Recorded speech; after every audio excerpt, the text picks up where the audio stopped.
Clevatess is the strongest demon king feared by all humans, and his only goal is to wipe out humanity for good.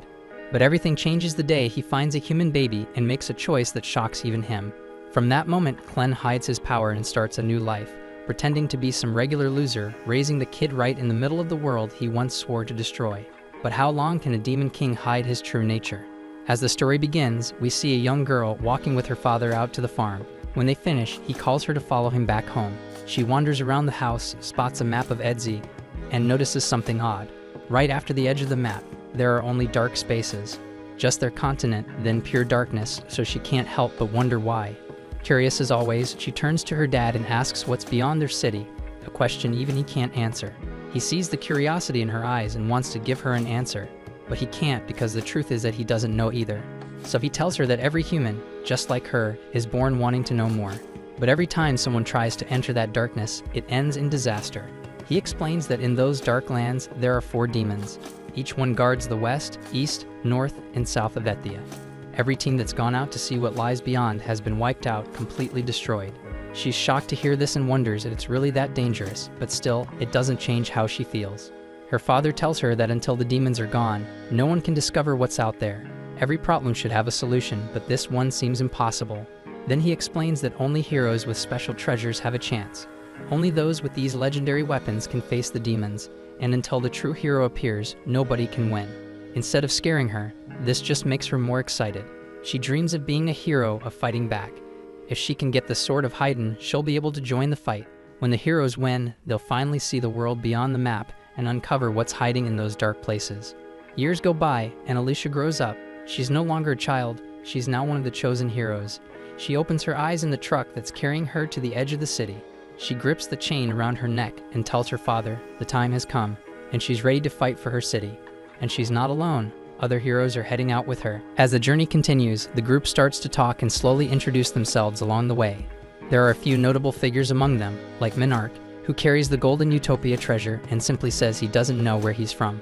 They all look over at Alicia and ask her to introduce herself, clearly surprised to see a woman among their ranks, but Alicia doesn't bother to respond or say a word about herself. The carriage keeps rolling until they reach the edge of the territory, where Stefan, known for wielding the Pegasus treasure, warns the group that they're getting close. Some of the others quietly whisper among themselves that Stefan is actually the strongest one in the whole group, which is why he acts like he is the leader. Suddenly, the carriage comes to a stop, and the driver tells them it can't go any farther. Everyone prepares to get down, but before they'd even set foot on the ground, a sudden attack by demons catches them off guard, and in the chaos, several drivers are killed right away. Stefan yells for everyone to get out and fight back. They all rush out, and Stefan immediately divides the squad into smaller groups. The archers and lancers quickly jump into action, while Stefan tells the rest that he's going to team up with Alicia to take on the remaining enemies. Alicia, carrying the rock-swallowed treasure, joins Stefan in the battle. She's powerful and charismatic, but what stands out most is how sharp and aware she is of everything happening around her, never missing a detail. Then we see that standing on a mountain in front of them is one of the demon lords, who begins speaking about the world being born from chaos. He admits that if the world itself is born of chaos, then he must be as well, and maybe he's right. The fighting gets even more intense as all the heroes leap and push their way through hills and over rocky ground, making their way up to the top of the mountain. Stefan, excited and ready for the challenge, is determined to live up to his reputation as the most intelligent one among them. He tells the group that today is the day they'll be recognized as true heroes, and they have to prove to everyone who chose them that they really are strong enough. Finally, when they reach Luna Mountain, the Demon Lord steps forward and shows himself. He looks both stunning and terrifying at the same time, with white, fluffy skin and a piercing stare that makes everyone uneasy. This is Clevatess of the Moonlight, the ruler of the far southern end of Ethia. Stefan is momentarily thrown off, and even he admits just how frightening this enemy really is. But despite the fear, this is exactly what they came for. They're here on a mission, they're not alone, and together they're determined to make the legend a reality. But just as Stefan braces himself to attack, Clevatess suddenly launches a strike from a distance, hurling Stefan into the side of the mountain and killing him instantly. And unfortunately, that was the end of Stefan. Everyone stands there frozen, shocked as hell because Clevatess didn't even move an inch, and Stefan's already dead. One of the other heroes tries to step up and take charge, shouting at everyone to get it together and fight back. But Alicia isn't rushing in like the rest. She's scanning the mountain, looking for anything that might give them an edge.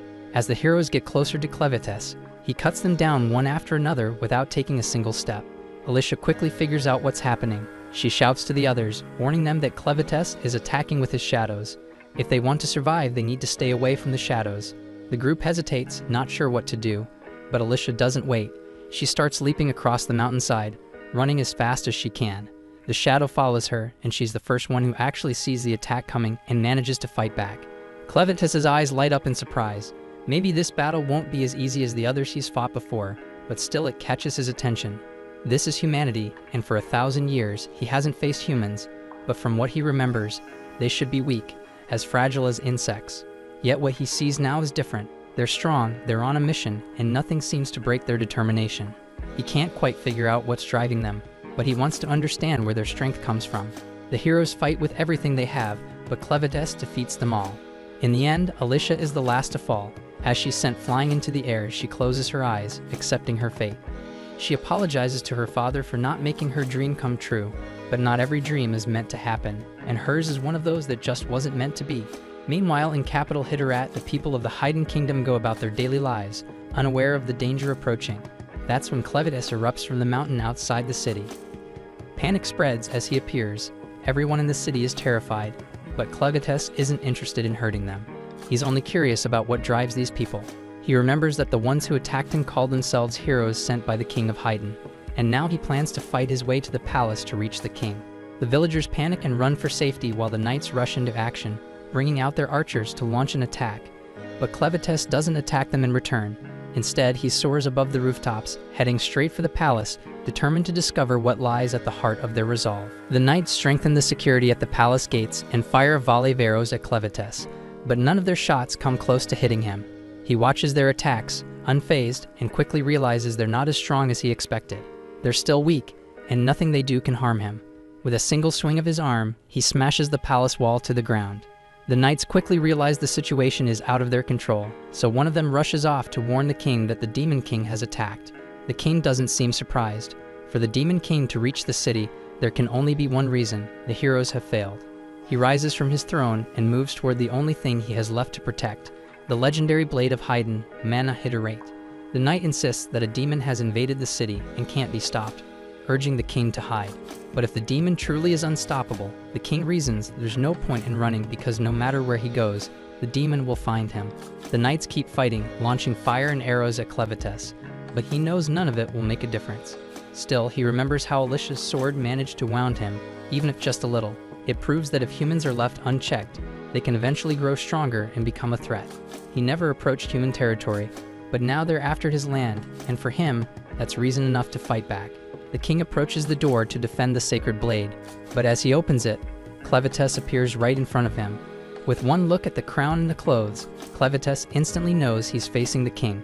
He calls it out, speaking clear human language, and that throws the king off because a demon shouldn't be able to talk like them. The king is shocked, asking how a damned beast like him can even speak their tongue. But Clevatess just tells him to watch his filthy mouth because he's the only one with the power to save humanity. He has a few questions, and the king's answers will decide if all of humanity survives or gets wiped out. By all humanity, Clevatess doesn't just mean Haydn's people, but also those of Duns, Orgates, Sledens, and Benti. His questions are direct. Who are humans? What defines their character? What is their true motivation? And why do they want to attack the Demon Kingdom? The king refuses to give any answers to a demon and only says that a beast could never understand. Clevatess doesn't bother asking again, and he simply takes off the king's head. Clevatess turns away, convinced now that humans are a threat and must be wiped out. He decides that, to destroy all of humanity, he'll need a team by his side, and he's willing to take his time building it. As he walks off, the sound of a crying baby catches his attention. Lying nearby is a mother barely alive, holding her child with the last of her strength. Clevatess comes closer, uninterested at first when he sees it's just a human baby. But then, the mother speaks. She begs him and pleads for him to save her child. He's taken aback and wonders if she even knows who the hell she's asking, because she's begging the very source of her people's suffering. He tells her straight out that he's here to destroy humanity, and if she needs to blame someone for the baby's death, she should blame the child for being born human. But the dying woman refuses to back down and insists that no child ever gets to choose what they're born as. He doesn't care, but still he tells her she wants him to spare the baby, she should give him a reason. The woman, running out of strength, says she can't prove the child's worth now, but she's certain the child will prove it when he grows up, and with that, she dies. Clevatess picks up the child, and he isn't convinced. but since she was so sure, he decides he'll wait and see if this human is any different. After all, it won't take him long to watch a child grow. Elsewhere in this massive kingdom, we learn that there are 5 human races living in the world. First are the Duns, the most numerous. Next come the Orgites, known for their bravery and the horns on their heads. Then there are the Slatans, who are mostly introverted and don't interact much with others. After that are the Benti, who look a lot like demonic bandits but have incredible strength. Finally, there are the Hydanians, the oldest and the most mysterious and wisest of all. They have the unique ability to craft weapons from arcanocite. But only the royal family knows the secret technique. Because wisdom is what the Hydanians value most, they've spent years selling their weapons to the Duns. These deals have led to all kinds of adventures and partnerships between the 2 races, resulting in plenty of mixed bloodlines. Still, pure Hydanians are extremely rare. And outside the massive kingdom, where all these races live, wild dark beasts roam the land. Then we see back in the Luna Mountains, the massive 9-tailed beast Clevatess fends off a pack of smaller monsters that are about to gobble the baby. Terrified and helpless, the baby bursts into tears, and Clevatess is honestly concerned the child won't last long at this rate. He wraps his tails around the baby, trying to figure out how to get this loudmouth to calm down. For a moment, he places the tip of his claw on the baby's head, and just like that, the baby falls asleep. Watching over the child, Clevatess thinks to himself that it's only a matter of time before the kid drops a poop bomb. Sure enough, not long after, the baby wakes up, starts wailing, and as expected, makes a mess. Annoyed, Clevatess scoops up the child and heads out to solve the problem. And the best he can come up with is tossing the kid in a damn pit. But it's not as bad as it sounds because it's just a pit full of bugs, harmless ones that actually eat poop. And while the bugs dig into the delicious meal, Clevatess blurts out his ridiculous idea that humans supposedly reach adulthood in just a matter of nights. He thinks back to where he found the baby and realizes he doesn't even know who this kid really is, and he blames his own soft heart for turning back to pick up the child in the first place. But it's too late for regrets. Now he's stuck with a human baby, and his pride as Lord of the Dark Beasts won't let him drop the kid off anywhere, so he decides he'll just have to raise the kid himself. But he has no idea what the hell to do next. He knows he can't raise the child alone because humans need to eat, and he has zero experience with this. Thinking fast, he looks at the bodies left behind from the recent battle and decides to revive Alicia. Then we see that Alicia's father was killed by dark beasts, and that's why she led an army to get revenge on the Lord of Dark Beasts, but that only ended in tragedy for her and her team. Now with Clevatess's dark powers, Alicia is given a second shot at life. The moment she wakes up, she tries to fight back, but quickly notices her sword and the bodies of her comrades are gone. Clevatess tells her, almost bragging, that he brought her back to life using his dark power, so she's basically a walking corpse now. After hearing that, she looks down at herself stunned and horrified. But then she gets more confused about how the hell Clevatess speaks their language so well. But then deep down, she's still a little bit relieved to realize she's the only one left alive. Right then, Clevatess orders Alicia to reveal her fun bags. Shocked, she immediately thinks the Lord of Dark Beasts is making some kind of pervy advances on her, and her mind starts to run wild. But before she can react further, he interrupts her dirty thoughts and explains it's because the baby is hungry. He orders her to ditch the armor and get her melons out now, and because he used dark magic to revive her, she's forced to obey, even though she's frustrated and embarrassed. She slowly lifts her top and does what he asked, only to discover that, unsurprisingly, she doesn't have any milk at all. Clevatess is completely taken aback, but Alicia, still annoyed, explains to him that only women who've given birth can produce milk. Embarrassed by the whole situation, she begs him to just end her life, but he ignores her. While they argue, the baby starts crying again, and instead of solving the problem, the two end up arguing about how Clevatess even found the child in the first place. Tired of the pointless conversation, Clevatess orders her to come up with a way to feed the baby. Even though Alicia knows nothing about raising a child, she admits they need a woman who can actually nurse the baby. The next problem is how do they find one, so she tells him they'd have to hire someone, but that requires money, and Clevatess of course is completely broke. But Alicia points out that with all the arcanocite in the cave, they could easily make some cash. While he's thinking this over, Alicia contemplates attacking him, but with no weapon, she has no choice but to stand by. After a quick pause, Clevatess agrees to find a woman who can feed the baby. He's about to leave the cave when Alicia points out the obvious. He can't just walk into town in his current form because he'd terrify everyone he saw. Alicia then offers to take the baby herself, but Clevatess refuses to let the child out of his sight. So instead, he transforms himself into the form of a human boy. While his disguise is pretty convincing, his 9 tails are still swishing behind him. He quickly pulls the tails into a shadow underneath, but one small horn stays on his head. Not noticing the horn, Clevatess is satisfied with his disguise, and Alicia wisely decides not to say a word about it. Before they head out, Clevatess decides they need names. He picks Clen for himself and gives the baby the name Luna. Only then does he bother to ask Alicia what her name is, and she finally tells him. After that, they all head down to a small river nearby. Once there, Alicia takes on the job of bathing the child. In the middle of it, Clen interrupts her constantly, but she keeps going until Luna ends up peeing right in her face. Clen doesn't miss a chance to criticize, acting like the world's most annoying mother-in-law. He nitpicks everything she does, from the way she washes the baby to how she wraps him up, even pointing out which spots she should focus on while cleaning. Once Alicia is done, she's exhausted, but Clen actually thinks the poop-eating bugs did a better job than she did.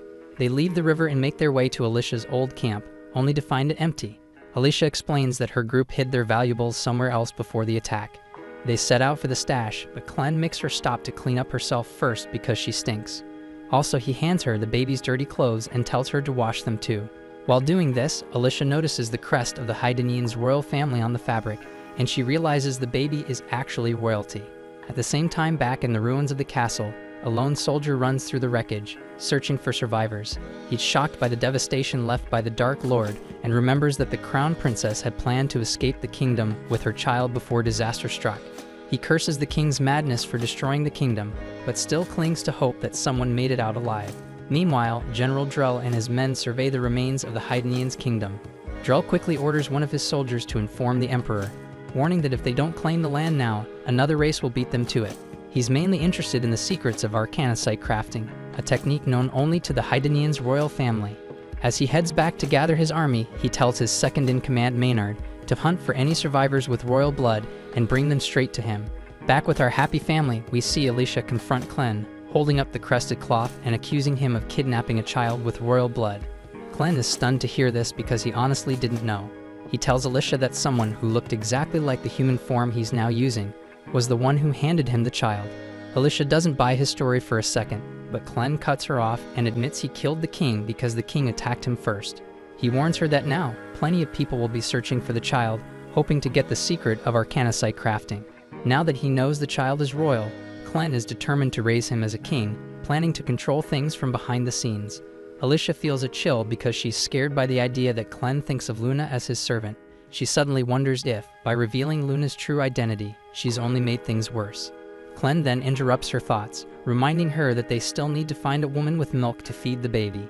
As they head out, Alicia tries to reassure herself that humans would never accept Clen, especially with a horn sticking out of his head. But then she remembers that the Orgetes have similar horns, which could make it easy for Clen to blend in. Still, Alicia is convinced the humans will eventually figure him out and stop whatever he's planning. At the same time, she realizes just how obsessed Clen is with Luna, and the thought of Luna being harmed or lost terrifies her.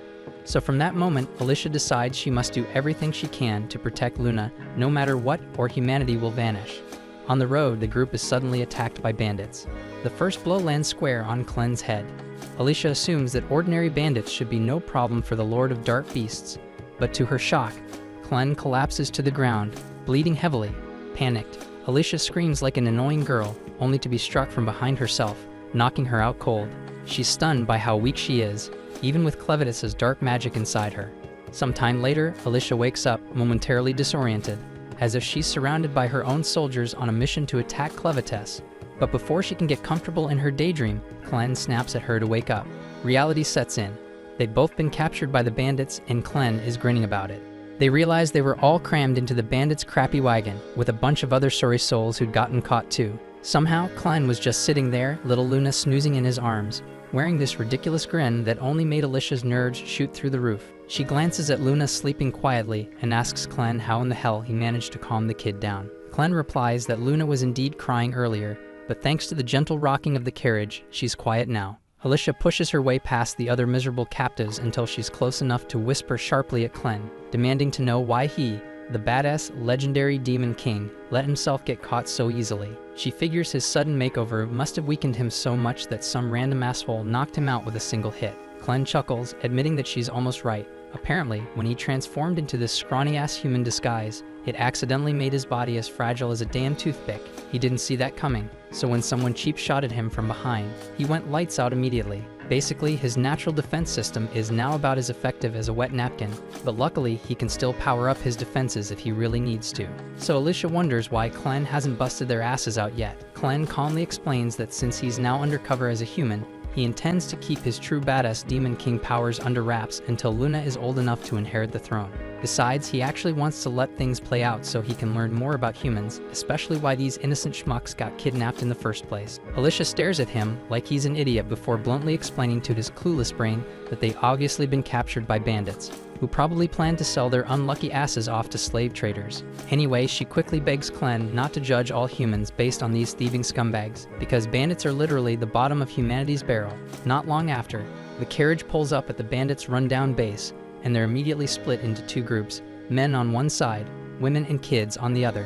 One of the captives suddenly makes a run for it, clearly sick of this bullshit. So Dagarn, one of the bandit leaders, watches the idiot sprint away, smirking smugly, knowing the guy just signed his own death warrant. Sure enough, another bandit casually hurls a dagger at the fleeing guy, impaling him straight through the back and dropping him faster than a sack of potatoes. With that moron permanently out of commission, Dagarn calmly warns the remaining fresh meat not to try anything similarly stupid unless they want a blade decorating their spine too. Then his attention shifts straight to Alicia. He orders her to follow him, and before she can even protest, he roughly drags her off toward his room, intent on getting to the bottom of her melon. Clen then stands uncertainly until a woman named Karma, who appears to be in charge of handling the women and children section of this lovely human trafficking operation, notices him spacing out. Spotting Luna in his arms, Karma calls over her servant Neru, whose messed up job is basically daycare for kidnapped infants. Then we learn that the bandits' hideout is located in an abandoned quarry, and deep at the bottom of this sketchy-ass pit lies a mysterious pool of water, and at the very bottom of that pool sits a legendary red blade. Of course, it's guarded by something nasty as hell, probably a monster strong enough to rip anyone's face off. Anyway, turns out Dagarn isn't exactly the creep I thought he was, because he just drags Alicia straight to Vroko, the asshole currently playing leader of the Crows in place of their real boss Zazak.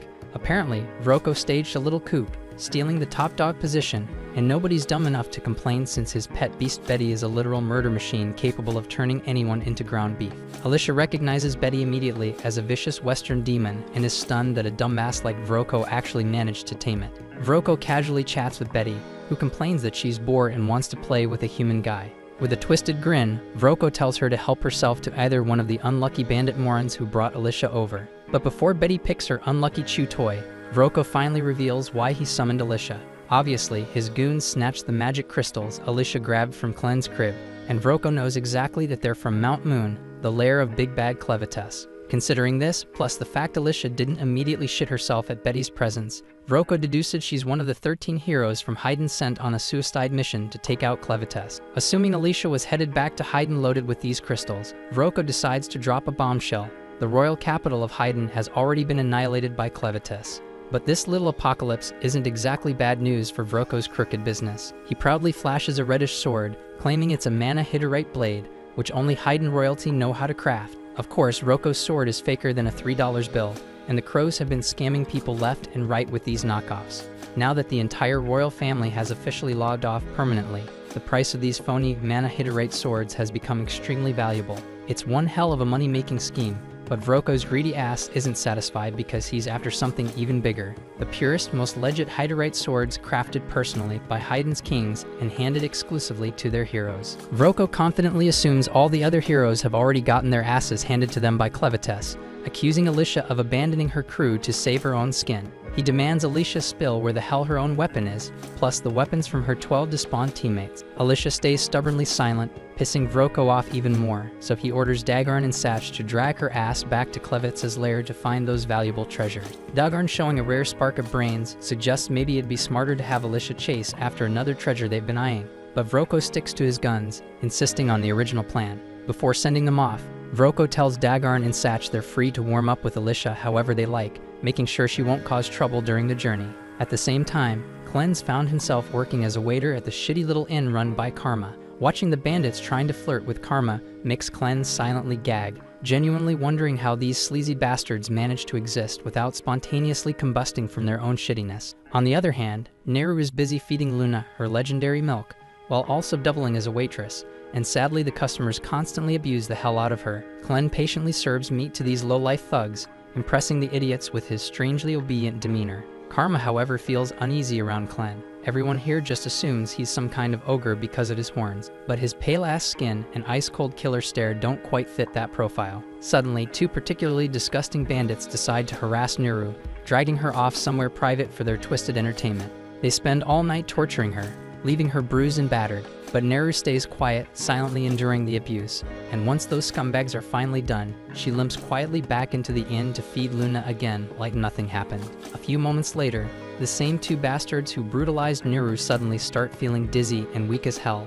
Before they even realize what's happening, they straight up vanish from existence. Turns out Clen was behind their abrupt departure, quietly serving up some ice-cold justice for Neru. When Neru returns to Luna, she finds the kids safely in Clen's arms, totally clueless about what he just did to her tormentors. Her only concern is feeding Luna again, so she takes the baby and carries her gently to a nearby shed to nurse her in peace. Clen quietly follows her inside and sits down beside her, asking Neru to tell him about herself. He's curious if she's actually part of these crow assholes and what exactly their deal is. Neru hesitates for a second, unsure of how to explain, but Clen softly encourages her to continue talking, insisting he's genuinely interested in hearing her story and nothing more. Neru quietly begins to spill her tragic backstory, revealing that she's spent her whole miserable life stuck in this shithole, with no identity beyond being a member of the Crows gang. She never knew her father and only vaguely remembers her mother. As a kid, all she ever saw was her mom's back, and she learned early that her mother was basically just a serf, having caught glimpses of cruel people treating her badly. When she was 12, her mom suddenly disappeared without a trace. Neru never found out whether her mom died or just bolted to escape this hell, but she quickly learned what her mother had shielded her from. The same night her mother vanished, some of the crows stormed into her room while she ate and harmed her severely. From then on, life turned into a relentless nightmare. The vicious men slapped her daily, treating her worse than livestock, until Karma eventually stepped in. Karma took pity on Neru, bluntly explaining that if she learned to make them happy, they might actually leave her alone for a bit. That night, Neru decided to follow Karma's terrible advice and started learning how to do what she had to survive. Although she knew she could never match Karma's level, her life marginally improved. At least now she had work and could feed infants like Luna thanks to her unusually abundant milk supply, so in some twisted way she felt satisfied. Clen suddenly interrupts, confused as hell, asking bluntly how the hell she has milk without any children. Neru quietly admits that she had once been pregnant, but it ended in a tragic stillbirth. The baby moving inside her was the only thing keeping her sane, though when the midwives told her the child was dead, she sank into a frozen despair. Honestly, she was completely fine with passing away, figuring she might at least reunite with her lost child on the other side. But just as she was ready to let go, she suddenly felt warmth again. Her eyes snapped open to see a random 6-month-old baby desperately sucking at her melon, trying to survive. Seeing that little stranger fight so damn hard to live gave her a fresh purpose. She picked up the baby, fed him, and found new meaning in her miserable existence. Since then, she's fed countless other children who ended up at the crow's base, each one reminding her that her life had value. She confesses she even tried twice more to have kids of her own, but both times ended in heartbreak. By now, Clen's had enough of this sob story, bluntly telling her to shut up already, and out of nowhere, he asks Neru if she wants to follow him as Luna's personal wet nurse. He insists he's not trying to take her or anything weird, but he also can't think of a damn reason not to bring her along. Plus, Luna clearly likes her, so it definitely saved him from dealing with Luna's crying tantrums all day, making it a total win for him. Luna gently taps Neru as if urging her to come with them, and Clen bluntly repeats his offer. He asks if she'd prefer becoming Luna's personal wet nurse, or if she'd rather stay here getting used and harmed by these filthy bandits. Neru hesitates. She knows damn well it's a once-in-a-lifetime opportunity, but as far as she knows, Clen is just another slave, and hitching her hopes to him feels short-sighted as hell. She quietly admits she wishes things were different, but tells Clen she can't go with him. She gently explains that as long as he's a slave too, she can't trust he'll be able to protect her. Plus, there are plenty of other helpless kids here who depend on her for survival. Reluctantly, she hands Luna back to Clen, gives them one last sad look, and quietly walks away. Meanwhile, the bandit assholes drag Alicia over to a sketchy-ass bridge and force her to walk out onto it. Halfway across, she pauses and stares down, making the bandits laugh their asses off. They mockingly warn her that jumping from this height would be a quick ticket straight to hell, but Alicia's actually staring at something else entirely, gleaming gems resting at the bottom of the river below. She instantly recognizes the place and mutters in disbelief before the bandits gleefully confirm this is the exact spot where the legendary hero Cordwar bit the dust.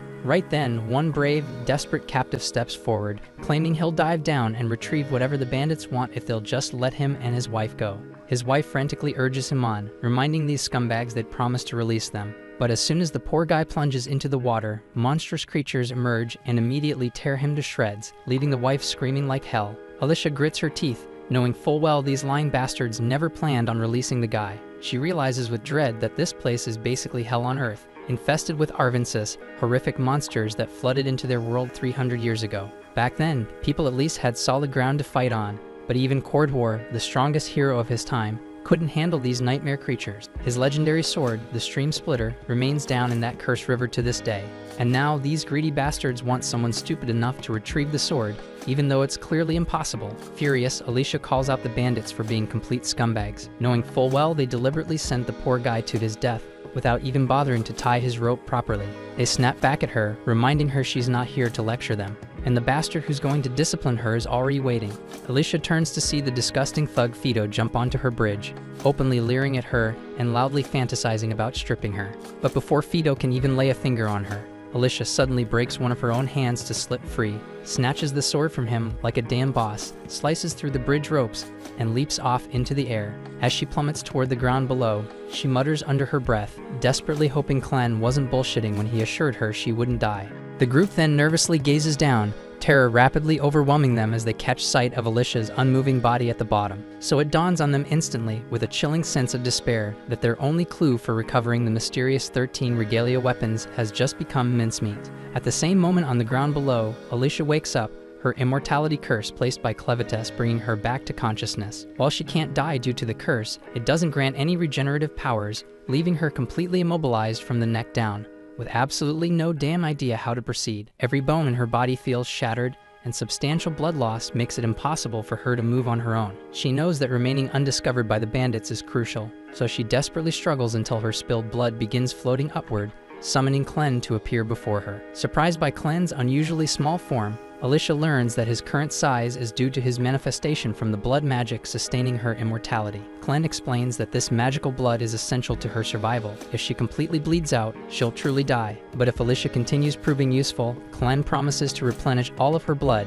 enabling her body to heal fully from the injuries. Relieved by this assurance, but noticing Clen hasn't begun the healing yet, Alicia asks why he's hesitating. Clen assures her he will heal her, but first needs her insight on something. He recently identified Neru as the ideal candidate to serve as Luna's wet nurse, despite Clan, even with his demonic senses, recognizing the severe mistreatment Neru suffers here.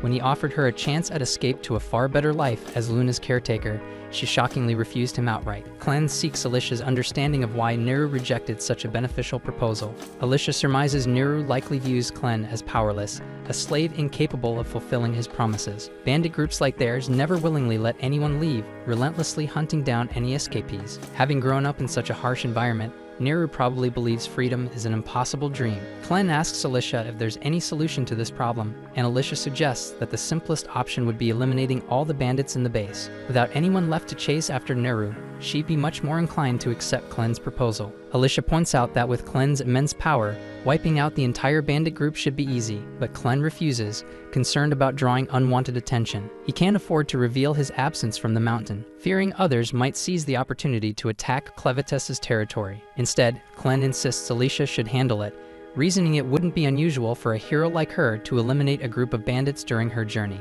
Alicia attempts to argue back, but Clen interrupts and insists she carry out the task, immediately flooding her body with magic-infused blood to restore her strength. Soon afterward, the bandits arrive at the bottom of the cave to locate Alicia's body. They're horrified to witness her body contorting unnaturally, bones snapping back into position and tissues rapidly mending, subjecting Alicia to unimaginable pain. Eventually, her body fully heals, leaving her completely restored. The bandits are astonished by her survival but quickly shift their focus, believing they can still force Alicia to guide them to the 13 regalia. Aware of her hero status, they proceed cautiously but feel confident in their numbers. One eager bandit foolishly charges ahead alone, striking Alicia's shoulder. However, compared to her recent agony, this blow feels insignificant. So Alicia swiftly seizes his arm, delivers a powerful punch to his face, and claims his sword and eye patch. Despite her reluctance to fight, she recognizes the bandits as irredeemable threats who must be eliminated. With Alicia handling the bandits, Clan now focuses on locating Neru and convincing her that escape is genuinely possible. In the meantime, Naru goes back to the tavern, greeted by a worried Karma. Karma expresses concern over the constant abuse Naru endures, frustrated by her own inability to stop the bandits. Naru deeply appreciates Karma's kindness, but acknowledges the workload awaiting them, prompting Karma to gently ask Naru to start washing the dishes. Karma sees Naru seems unusually cheerful for someone who just got roughed up and quietly asks if something good happened to her. Naru hesitates, not exactly calling it good, but admits it made her feel happy. She curiously asks Karma if she knows anything about the outside world, catching Karma completely off guard, because Naru has never shown interest in that topic before. Karma cautiously questions why Naru would want to know, so Naru shyly explains she was born in this camp and has no idea what it's like out there. But Karma was brought here from outside, meaning she must have some stories to share. Karma quietly acknowledges she does know about the outside world, but admits they aren't pleasant memories. Like most women who ended up here, their homes were either destroyed, or they simply never had homes in the first place, making their past lives something they rarely discuss. Curious and a bit concerned, Karma asks why Naru suddenly cares about the outside, so Naru innocently replies that someone asked if she wanted to leave. Instantly furious, Karma slaps the shit out of her and scolds her harshly for saying something so dangerous out loud, especially with bandits still hanging around the tavern. To these bandits, they're disposable slaves who can be tossed aside whenever they're no longer usable. This is why all the girls had always stuck together and looked out for one another. And if Naru wants to survive here, she can't afford to say such careless things like that. Right at that tense moment, Vroko walks into the tavern, clearly having overheard their conversation, instantly making Karma anxious about what might happen next. Nervously, she tries to act casual, asking Vroko what brings him down here since he rarely visits the tavern. Vroko calmly replies he's heard there's a baby around and came to check on it. Karma quickly nudges Naru, asking her to tell Vroko where Luna is. Naru casually says the baby was in the stables last time she checked, and Vroko announces he'll go take a look himself. However, just as he's about to leave, Vroko suddenly orders Naru to come with him, and Karma's blood immediately runs cold. She can tell by his tone exactly what that means, and it can't possibly be good. Karma desperately tries to speak up for Naru, but since she holds no power here, there's nothing she can actually do. Naru, clueless about what's awaiting her, obediently follows Vroko. Once they're gone, Karma angrily slams her hands on the table, overcome with guilt and frustration. Naru was the only one around who could feed the babies, but Vroko clearly didn't care less. Karma tries convincing herself there's nothing she could have done and bitterly tells herself that Naru brought this fate upon herself by openly talking about escape in front of Vroko. But no matter how much she rationalizes it, she can't shake off the heavy guilt weighing down her heart. Right then, Clen walks in carrying Luna, startling Karma since she hadn't heard him approach. She quickly calms down, figuring he must have come by to let Luna nurse. Regretfully, Karma tells him that Naru was taken away and likely won't be returning. She hates it, but that's just how things are around here. Clen doesn't understand what Karma means and demands she clarify immediately. Seeing the intensity in Clen's eyes, Karma quickly realizes he's dead serious about ensuring Naru's safety. At the same time, Vroko guides Naru down a hidden stairwell into an area she never knew existed. Despite spending her whole life in this camp, Naru is fascinated as Vroko explains that these tunnels were once part of a massive magic ore mine. Magic ores have tons of applications. Even the lamp Vroko carries is powered by magic ores blended with insect oil to create its flame. Before turning into a bandit, Vroko spent a lot of time researching magic ores and how to mix them with different liquids to produce unique effects. And as he casually mentions this, Naru notices skulls scattered on the floor, but Vroko, with a wicked smile, dismissively claims they're merely rat bones, assuring her it's nothing to worry about. Suddenly, Vroko extinguishes the lamp, plunging the tunnel into complete darkness. Naru instantly panics, desperately begging him to turn the light back on. Vroko calmly complies, and when the flame flickers back, Naru is horrified to discover Betty, Vroko's pet monster, towering right behind her, looking so damn hungry. Proudly, Vroko explains his research led him to a special mixture that grants control over demons like Betty. This discovery is precisely why he's now the leader of this ruthless bandit gang. And as the leader, he can't afford to let someone like Naru live after openly expressing her wish to escape. Thus, he's decided that Betty will handle Naru's execution personally. Reality hits Naru hard as fear surges through her, and she frantically tries to escape. So Vroko coldly gives Betty the order, and the monster swiftly begins pursuing Naru.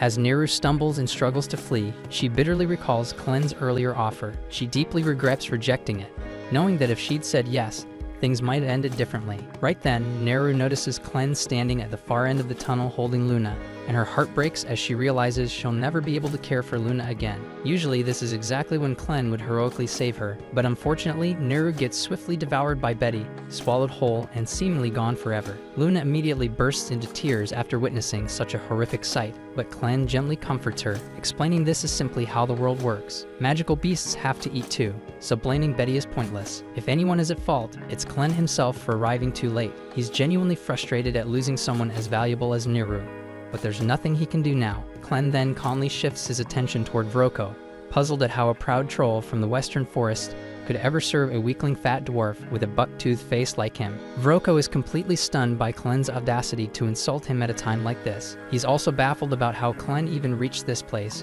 but ultimately, it doesn't matter. Angry, he commands Betty to consume Clen as well, but shockingly, Betty refuses to move. Vroko looks up at his usually obedient monster, only to be met with a sight he's never seen before. Betty trembling in pure terror. In fact, she's so frightened that she involuntarily vomits up Neru, who emerges badly burned by stomach acid and missing both an arm and a leg. Despite the horrific injuries and disfigurement, Neru somehow clings to life. Without hesitation, Clen swiftly neutralizes the acid covering Neru's body and gently places Luna beside her, letting him offer comfort during her final moments. He then discreetly sends one of his shadows to quietly carry both Luna and the severely injured Neru away, while Vroko is distracted. When Vroko turns back to confront Clen again, he's utterly shocked to discover that Luna and Neru have disappeared. Confused and enraged, Vroko assumes Clen must have used some form of magic, but amusingly enough, Clen himself has absolutely no idea what magic even means. Vroko assumes Clen is pretending not to know what magic is, because magic is the only possible explanation for all the weird stuff he's been doing. Basically, magic involves mixing magic stones with other strange ingredients to create special effects. For example, this weird drug hidden in Vroko's coat is made from magic stones, a few rare herbs, and the larva of a nasty parasitic fly. When someone inhales it, they become dumb as hell. Except for Vroko himself, obviously. That's exactly how he made Betty so obedient in the first place. Without hesitation, Vroko tosses the drug into the fire, causing a vapor to spread quickly through the air. The moment Betty inhales it, her mind goes blank, and she charges straight at Clen in a rage-fueled frenzy. Clen's fragile human body gets smacked around like a ragdoll, since he can't fully access his true power in this form. While he flies through the air, bouncing painfully off the cave walls, the only thing running through his head is how furious he is at Alicia for not warning him about this whole magic thing. Speaking of Alicia, she's currently busy slicing through bandits like they're discount meat, already having dropped 8 of them. Unfortunately, there's still a whole mob left to deal with, and the cheap sword she swiped off the first bandit has already snapped in half. She realizes she'll need a way better weapon if she's going to finish off this entire gang, so she makes a break for the flooded part of the cave. Around 50 angry bandits are still chasing her, and even though she's immortal, exhaustion is a very real problem. If her energy runs out before the bandits do, she's seriously screwed. Alicia finally reaches the flooded area. There's already a pack of hungry monsters swimming at the surface, ready to snack on her. Jumping straight in would be suicide, so instead, she rushes up the wooden scaffolding, luring as many bandits after her as possible. Once a big group has followed her up, Alicia swiftly slices the ropes holding the scaffolding together, sending the screaming bandits crashing into the water below. With so many bandits suddenly flailing in the water, the monsters lose their minds and start tearing into them, enjoying a full-on buffet. While everyone is busy getting eaten, Alicia hides herself inside a nearby barrel. Since suffocating to death isn't a problem for her, she patiently waits as the barrel sinks into the depths, bringing her safely down to the bottom of the lake, exactly where the legendary sword awaits. However, successfully holding her breath for the entire descent turns out to be far tougher than Alicia had imagined, and before long, the unbearable pressure combined with the brutal oxygen deprivation hits her exactly as she dreaded. Her entire body becomes paralyzed under the merciless water pressure, and despite knowing full well she's immortal and can't genuinely drown, resisting the desperate urge to shoot back up to the surface is absolute hell. After what feels like an eternity, she finally smashes against the ground, stumbling out of the barrel in a disoriented daze. Instantly, the crimson glow of the legendary sword catches her eye, shining faintly in the darkness, and she immediately drags herself toward it, despite her muscles screaming from exhaustion. Alicia knows damn well that once she grabs that sword, she'll gain a massive power-up, and hauling herself out of this hellhole will become a piece of cake. But just as she's about to catch it, an enormous blood-red eye opens directly in front of her face, and only then does it dawn on Alicia that she's not actually standing on the lake bed, but right on the goddamn back of a colossal monster, which has just woken up thanks to her clumsy landing. The huge beast starts rising from its sleep, throwing Alicia around like a ragdoll in the violent currents. It hits her that this abomination is exactly why the legendary hero bit the dust down here. But she's not about to lose her focus now. Frantically, she lunges once more toward the sword, desperate to grasp its hilt. But right then, the enormous creature opens its cavernous mouth, creating a powerful suction that threatens to swallow her whole. Alicia can't fight the insane pull, but at the last possible second, she manages to snatch the sword just as the monster clamps its jaws shut on her arm. Pinned painfully between its jagged teeth, Alicia summons a surge of raw strength from the trusty power of flashback-fueled rage, and with a savage scream, she shatters the monster's jaw. Finally free, she glares furiously into the beast's glowing eye as the legendary sword starts surging with power in her hands. Without missing a second, she swings it viciously, activating its water manipulation ability to launch herself forward at blistering speed. The gigantic monster immediately gives chase, and Alicia still can't quite wrap her head around the fact that something that freaking massive actually exists down here. She figures this nightmare must be one of the ancient ones, terrifying beasts from the dark ages who've slumbered undisturbed for thousands of years. Typically, these legendary monsters stay hidden away in the most unreachable corners of the continent, but this particular asshole apparently woke up thanks to the humans mining arcanocite here and ruining its beauty sleep. While processing all that insanity, Alicia finally sees the surface approaching, but the smaller monsters lurking there notice her as well. She's painfully aware that she'll need oxygen immediately if she's gonna have any chance of winning this messed up fight. But those hungry little bastards are already blocking her path. With a swift swing of her sword, Alicia propels herself upward, brutally slicing one of the beasts in half, and finally breaches the water's surface. The bandits stare in absolute disbelief, completely losing their shit at seeing Alicia alive again.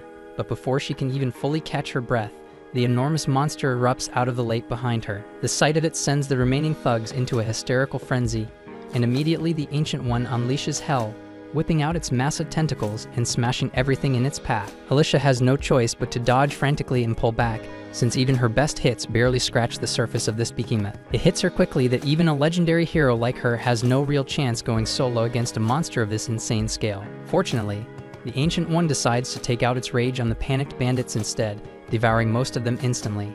And the handful unlucky enough to escape its jaws end up shredded by the monster fish, leaving nothing but chum in the water. So Alicia figures her job here is officially done. Just then, she hears Clen's voice echoing in her head and glances around, searching for the bastard. He quickly tells her he's talking to her through telepathy, adding that while he can't clearly see what happened, the bloodbath he's sensing all around means she's obviously completed her mission. Alicia explodes at him through their mental link, cursing him out for not helping her when she was fighting for her damn life, but Clen shuts her off, calmly saying he's dealing with his own shitshow at the moment. Alicia struggles to imagine anything that could trouble someone like a demon lord, but Clen explains he's facing some weird technique he's never encountered before, and this human form he's wearing sucks way more than he expected. He complains that Alicia conveniently forgot to mention magic's existence to him, promising her that once she returns, he'll punish her accordingly. Still, he's already dealt with the brainwashed troll, and he is now chilling on top of the troll's body. Elsewhere, Vroko is desperately sprinting for his life, internally screaming about how Clen turned out to be some ridiculously powerful mage who one-shotted his troll like it was nothing. In his blind panic, he trips over Niru's lifeless body with baby Luna bawling beside it, and as soon as he sees the kid, a sinister idea pops into his twisted mind, giving him one last shot at salvaging his hopeless situation. Meanwhile, Alicia rushes to regroup with Clen after getting his instructions, immediately noticing the bizarre crimson smoke drifting through the air. Clen, on the other hand, quickly notices the sword Alicia is now awkwardly hiding beneath some cloth. She bluntly informs him she's sure as hell not discarding the blade after nearly getting herself killed trying to get her hands on it. Clen could honestly care less about the sword right now though, because that strange red smoke is seriously messing with his senses. He irritably informs Alicia that although normal humans and animals seem unaffected, it's completely throwing him off balance as a demon lord. He can't smell a damn thing, his ears won't stop ringing, and frankly, he's pissed off. Clen growls in frustration, saying that if he reverted to his true form, he could obliterate the entire area and clear this irritating smoke instantly. But there's no way in hell he's going nuclear until he knows exactly where Luna is. Alicia immediately freaks out upon discovering that Luna isn't with Clen, but he quickly reassures her, saying the kid shouldn't have gotten far. He then demands Alicia spill whatever she knows about magic. She explains that only a handful of people can pull it off by channeling the hidden energy inside Arcanasite. Alicia admits with frustration that she personally sucks at magic despite knowing some theory, and Clen bluntly calls her utterly useless. Alicia explodes, unleashing a torrent of curses at Clen, but he completely ignores her ranting and decides they need to move fast and locate Luna and Neru, acknowledging that there's a chance both of them could already be dead. Alicia's blood runs cold at hearing those chilling words, and she nervously asks Clen what he'd do if Luna really is dead. Without a hint of emotion, he responds that he'd immediately lose all interest in humanity, causing Alicia to realize in horror that this scenario would be humanity's absolute worst nightmare. Determined to save mankind from Clen's wrath, Alicia urgently starts searching for Luna, quickly stumbling upon a trail of fresh blood. She asks Clen if Neru had been bleeding, and he confirms it. Alicia guesses that either Neru's dragging herself along or somebody's pulling her. Either way, they wouldn't have gotten far, meaning they need to move their asses right now. Meanwhile, Neru is barely alive, desperately holding on to Vroko's leg with every shred of strength she has left, determined to protect Luna, even if it's her last damn breath. Vroko, completely pissed off, keeps cursing and brutally kicking Neru, ordering her to let go, but she stubbornly refuses. Vroko is desperate to shake Neru off so he can flee with Luna, since earlier when he tried to grab the kid, Luna's cry made his magic lantern explode spectacularly. This made him realize that Luna clearly possesses insane magical talent, and being a pure-blooded Haydn, he might even belong to the royal family. Frustrated, Vroko raises his blade to cut off Neru's wrist and finally free himself, but just then Alicia bursts onto the scene, furiously ordering him to stop. Vroko nearly pisses himself, demanding to know what happened to his men who went after her. Clen coldly answers him, casually mentioning that his men ended up as dark beast snacks. Vroko totally panics now, desperately threatening Alicia and Clen not to get closer, or he'll chop off Luna's tiny fingers. Clen, completely unfazed, dares the bastard to go ahead, mocking him that he can just heal any injuries anyway. Alicia quickly interrupts Clen, scolding him that even if he fixes Luna's wounds, he can't heal the mental scars it'll leave behind. She insists Clen shut up and let her handle this negotiation herself, then dramatically reveals she has the legendary hero's magical weapon. Vroko practically loses his mind when he spots the legendary sword, but Alicia suddenly hurls it into the wall behind him, shouting at him to take it. She instructs him that he'll need both hands to pry the sword out, and promises that if he leaves Luna unharmed, she'll let him keep the sword and walk away. Vroko starts laughing bitterly, calling bullshit because no true hero would ever trade away such a powerful weapon just for some brat. Convinced now more than ever that Luna really is royal blood, Vroko changes his tactics and demands Alicia reveal the locations of the 13 legendary weapons she and her allies possess if she wants the kid back. And Clen also tells Alicia to just give up the damn locations, dismissively remarking that they're only weapons after all. Alicia coldly tells Vroko that the legendary weapons are hidden at the deepest part of the canyon beneath Luna Mountain, but warns him he'll have to personally haul his ass there if he wants them. Vroko chuckles smugly, boasting that it'll be easy for him to snatch those weapons since he's mastered more than just one type of magic. Without warning, he throws a mysterious black powder into the air, gently taps Luna to startle the kid into crying, and triggers Luna's powerful magic instinctively. Luna's energy activates Vroko's hidden spell, cloaking him in invisibility. Smirking with confidence, he starts strolling away, fully convinced Alicia and Clen can't possibly track him now. But just as he thinks he's gotten away clean, Alicia suddenly materializes directly in his path and effortlessly slices him straight in half. Vroko, completely baffled, gasps in disbelief, asking how in the hell she found him. Alicia coldly explains that even if he turned invisible and muffled all the noise he made, she could still clearly hear Luna's crying. Meanwhile, Clen retrieves Luna and brushes the invisibility dust off the kid. Alicia bitterly decides to let Vroko's corpse remain invisible, quickly turning her attention to Neru, realizing with gratitude that Luna only survived because Neru protected him with every last ounce of strength she had. Alicia desperately asks Clen if he can't save her, but he coldly replies that he can control only one zombie puppet at a time, and Neru's body is way too damaged for his regeneration ability alone. He casually says they could potentially get replacement parts elsewhere, but it'd be a hell of a lot easier just to let her die. Alicia immediately snaps at him, furiously shouting how the hell he could abandon the woman who sacrificed everything to protect his child. Passionately, she declares that if she were a mother, she absolutely trusts someone like Neru to watch her child, and hearing Alicia's heartfelt speech, Clen finally caves and decides to save Neru. But he warns Alicia that she'll have to die temporarily because he'll need every bit of mana he invested in her. Without hesitation, Alicia boldly says she doesn't give a damn if she has to die again for someone else. After all, she's the freaking hero. so Clen takes her words at face value, instantly kills her. Moments later, Neru awakens, utterly confused as she realizes she's somehow still alive. Even more shocking, she discovers her body's been completely reconstructed by Clen during the healing process. Neru hesitantly asks if he's the one who saved her life, and Clen casually confirms it, adding that she should really be thanking the hero. He explains that healing Neru took longer than expected, causing Alicia's body to start decomposing. But now that he's restored Alicia's mana, she should wake up again shortly. Seconds later, Alicia woke up dramatically, springing up like she's breakdancing, immediately panicking about her missing sword. Clen ignores her antics, calmly informing Neru that she's been reborn, and from now on she'll go by the name Nelliru. He hands Luna back into her arms, firmly telling her that from this moment onward, she'll be traveling with them, and this time without hesitation, Nelliru gratefully accepts his offer with a genuine smile.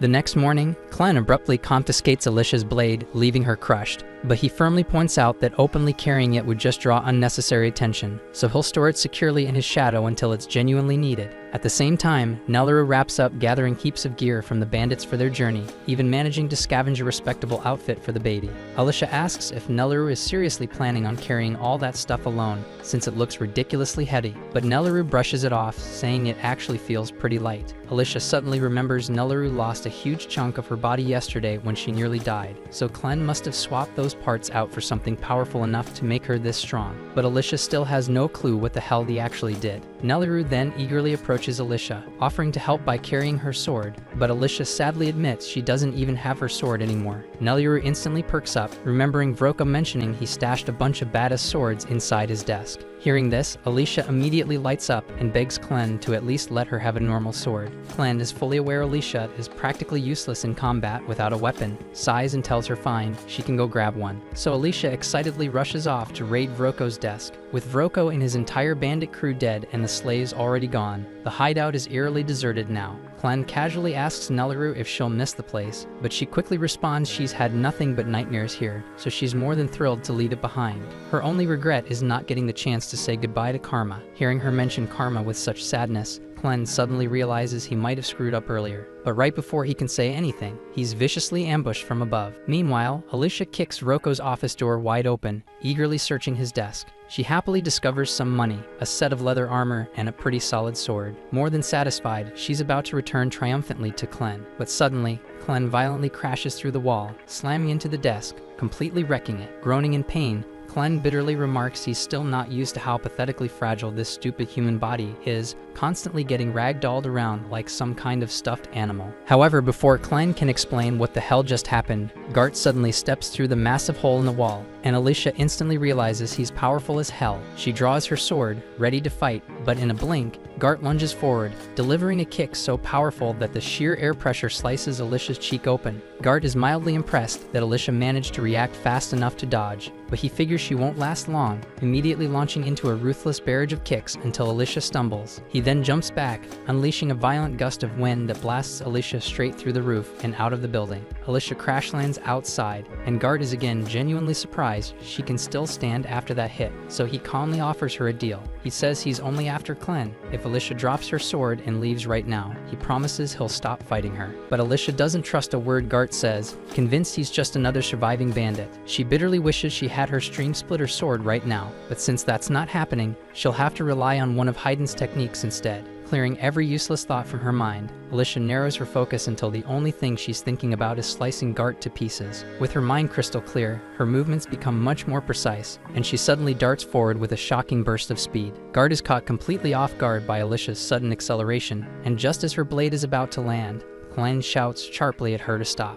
Alicia's body instantly freezes mid-attack, instinctively obeying Clen's command, but her mind still burns with nothing but pure murder, so Clen has no choice but to smack some sense back into her before things escalate further. Once Alicia snaps back to her senses, Clen explains loudly that this whole fight is just one huge misunderstanding, and there's no good reason to fight Gart. Besides, if Clen hadn't intervened just now, Gart would have obliterated her entire body with a single kick before her sword could even touch him. Gart, being reasonable, calmly asks Clen to elaborate exactly how this is all just a misunderstanding. As far as Gart can tell, Nelliru over there reeks suspiciously, like a damn Western troll, and he heard a rumor about a troll being kept captive in this camp before coming here. He's already checked out the caverns below and discovered the troll's corpse, which was missing multiple body parts as if someone had deliberately removed them. Gart's theory is straightforward. Clen must be the leader here, and he probably killed the troll just for fun, but that's about as far from the truth as it gets. Clen then calmly asks Nelleru to grab Luna and wait by the front gate since he has some business to sort out with Gart privately.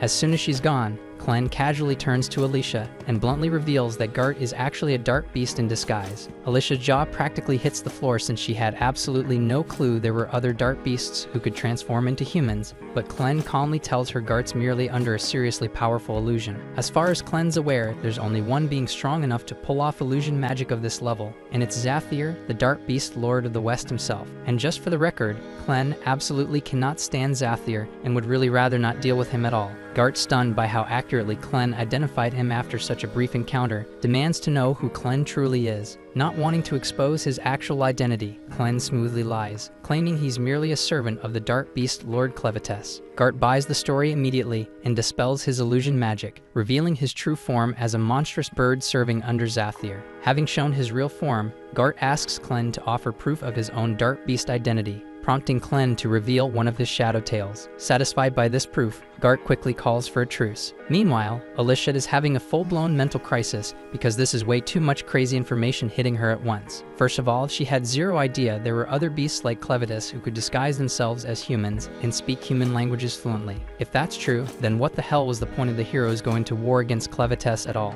Noticing Alicia freaking out, Clen sighs, telling her to chill out, because there really aren't many dark beasts out there capable of such elaborate disguises. Aside from Zathir, none of them would even bother interacting with humans without a dang good reason. With all that cleared up, Gart bluntly asks why the hell Clen is willingly associating himself with a human lady. Clen smoothly replies that Alicia's just a human he turned into his personal servant, forcing her to obey every command he gives. He's keeping her around solely as a guide while learning about the human world, and the same thing goes for Nelleru and Luna, but he makes it clear he's not going to share any more details with Gart. Understanding the situation, Gart decides he won't pry any further, but firmly states that if Clen interferes with his assignment, he'll have no choice but to exterminate him. Clen smirks confidently, telling Gart he's more than welcome to try, but taking him down won't be easy at all. However, since Clen just answered Gart's questions, he decides it's his turn to ask something. Previously, Gart said Zathir was considering wiping out all humanity, but Clen finds that pretty damn weird. From what he remembers, Zathir always loved observing humans, and even the Orgites in the West worshipped him like a freaking deity. So why the sudden desire to annihilate humanity? Gart sighs and agrees to explain. He tells them that 3 days ago, he discovered several dark beasts in the West had their children vanish without a trace. Normally, something like that wouldn't be too suspicious, but he also found a strange vial near the scene, strongly hinting that humans were somehow involved. Gart immediately informs Zathir about this incident, as well as 9 others just like it. Zathir reluctantly admitted humans must be responsible, expressing shock that they'd betray her trust like this despite all the goodwill she'd shown them. Enraged, Zathir ordered Gart to investigate further, and if he confirmed humans were indeed kidnapping the dark beast's children from the forest, she completely wiped them from existence. Clen contemplates this for a moment and suddenly realizes there might actually be a connection between the dark beast kidnappings and the bandits. The night before, during his interrogation, Karma revealed that every child born in this camp was sold off to a mysterious group due to their special talent, exactly what Vroko intended to do with Luna. Clen suspects there's gotta be some link between the kidnapped dark beast children and the humans buying these kids. Given the mention of talent, Clen strongly believes magic is involved somehow. The moment Alicia hears Clen mention magic, her expression darkens instantly, prompting Clen to ask if she knows anything. Alicia reluctantly admits magic isn't exactly her specialty, but kidnapping children for magical talent definitely sounds like something those bastard wizards would do. Wizards have completely changed warfare in human kingdoms over recent years. These days, battles are practically decided entirely by the wizards each side has, because a single wizard can wipe out dozens, sometimes even hundreds of soldiers with a freaking single spell. Sure, wizards can be countered by other wizards, so they're not invincible, but they're undeniably terrifying on the battlefield. The very first person to weaponize wizards in warfare was General Drull, the infamous dragon slayer, who just happens to be the same monster that killed Alicia's father when she was young, so of course Alicia held a bitter grudge against him ever since. Clen finds this revelation pretty interesting, but he's confused as hell why Alicia wasted all her time chasing him instead of hunting down the bastard who actually killed her dad, considering Clevatess never even harmed humans before they invaded his territory. So Alicia quietly replies that it was her dad's dying wish, so she had no choice but to set her own feelings aside and complete the assignment to invade Clevatess's domain. At the same time, in another part of the human kingdom, General Drell's massive army is marching steadily south, boasting 50,000 men under his command, determined to seize control of the ruins of Haydn for himself. What's left of the battered Haydn army desperately tries to stop him, but they barely scrape together 6,000 troops, and hardly any wizards at that, so it's painfully obvious they stand no chance. Mikkel anxiously asks if reinforcements are close, but given the mess they're in, it'll be at least 3 days before any backup arrives, so they're completely on their own. Yet Commander Rhodey refuses to surrender without a fight. He quickly formulates a risky but promising plan, telling Mikkel that if they can manage to reach the fortress at High Gate and seal it from within, they just might have a chance at holding off Drell's massive army, despite the overwhelming odds. Unfortunately, that strategy relies entirely on cooperation from the soldiers already inside the fortress, and even though Rhodey has urgently sent word explaining their situation, he hasn't heard anything back, so he assumes things inside the fortress must be chaotic as hell too. On top of that, they hadn't yet confirmed whether the rumors about Clevatess destroying Haydn were true, but seeing as Bolate dispatched General Drell to seize the territory, Rhodey grimly concludes that Haydn must have indeed lost, and he suspected that Drell's real objective is probably the legendary forge of Haydn itself, because without it, creating magical weapons would be impossible. Mikkel nods gravely, agreeing it'd be a complete disaster if Bolate got their greedy hands on the forge, crafting deadly magical weapons for their army. But the reality is even worse. The Royal Forge of Haydn is one of the oldest and most powerful magical artifacts ever created. If those magic-obsessed Bolates managed to obtain it, who knows what dark secrets they'd uncover. And with that kind of power, conquering the entire continent would be child's play. So Rhodey sternly concludes they must prevent that nightmare scenario at all costs. Elsewhere, General Drell meets privately with Maynard, the most powerful wizard under his command. Maynard reports he's now confirmed that Haydn has definitely been obliterated by Clevatess, and tragically, every member of the royal family was verified dead. Well, almost all because the 6-month-old crown prince somehow escaped. He's the last remaining royal heir, but his whereabouts remain anonymous, so Maynard can't yet verify if the child's alive or dead. In better news though, Maynard reveals he's received a report from some bandits who discovered a baby matching the prince's description exactly. Maynard insists it's worth looking into, and Drell immediately grants him full authority, ordering him to use any means necessary to track down that baby and bring him back. Thanks for watching. If you enjoyed the recap and are excited for the next episode, make sure to like, subscribe, and hit that notification bell so you don't miss our daily recaps.